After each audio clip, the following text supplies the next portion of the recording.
Okay, I'll just show you how to delete a mobile from the Bluetooth audio system in this 2017 SKODA Yeti. So from any screen, you've got phone there. If you go onto phone, you'll see settings.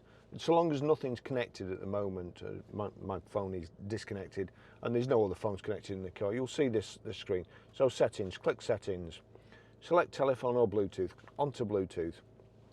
Now from here you've got Bluetooth visibility, hidden name, SKODA BT, paired devices. You want paired devices. And as you can see here, Richard's phone will delete that. Do you really want to delete Richard's phone? Delete. And Barry's phone, again, you just touch the bin symbol and delete. That's it, simple as that. Okay, I'll just show you how to pair a mobile to the Bluetooth audio system in this 2017 SKODA Yeti. So first of all, we make sure that Bluetooth is on, and then we're watching out at the bottom here. Over to the system, we'll click phone. Please find SKODA BT 4690 on the mobile phone, and it's come up there. I'll just move my finger out of the way. So I'll click SKODA BT 4690, Bluetooth pairing request, pair. Barry's iPhone 12 Pro would like to connect. Does the passkey match? Yes, it does. Forgotten what it was now, but I'm sure it does. Allow contacts and favorites to sync, allow. And there we go, it's connected. Great thing with this system, it's got good speakers in the vehicle. So if we go over to music, I'll just turn this down. You see the silver triangle at the bottom and there's silver circles.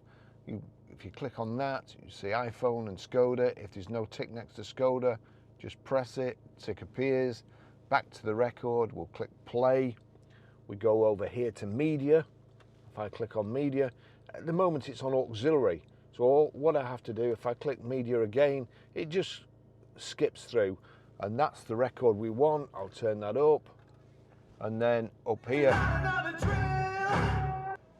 There you go. The score. Brilliant record. I'll just show you how to set the sat-nav in this 2017 SKODA Yeti.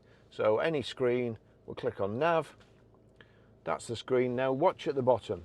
At the bottom you'll see that. There you go, it's gone. The menu's gone. So you're just faced with this.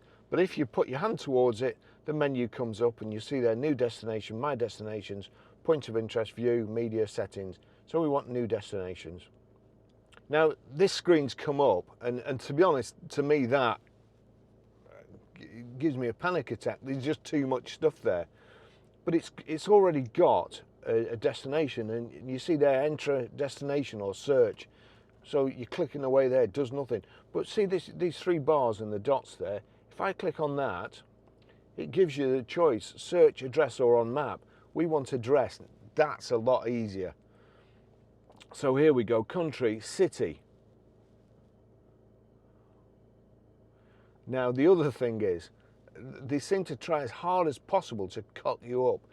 PTCD, there's a space bar that takes up well over half the screen. There's OK there, which, you know, that takes up a massive amount. Then you've got PTCD dot, postcode abbreviated. I'm sure they could actually put a switch on there, a button or to press that says postcode, so you knew what you were doing. But anyway, so you click postcode. Now enter postcode. We want the ABCs first. We're Grosvenor Garage, Blackburn Road, Higher Walton. And so that's PR. We now need numbers, so we've got to click 1, 2, 3 here. PR5, 4. We need to go back to ABCs. A. E. Or is it EA? No, it's EA. We're actually EA. But anyway, pretend we're at AE for the moment. So that shows up. We click on that. You've clicked on it. You've put the postcode in. You've clicked on it. That's still not good enough for the stat nav. You now have to click start. The routes are being calculated. Please select a route. That's it. Way more complicated than it needs be, but that's it. Thanks for watching. I'll see you in the next video.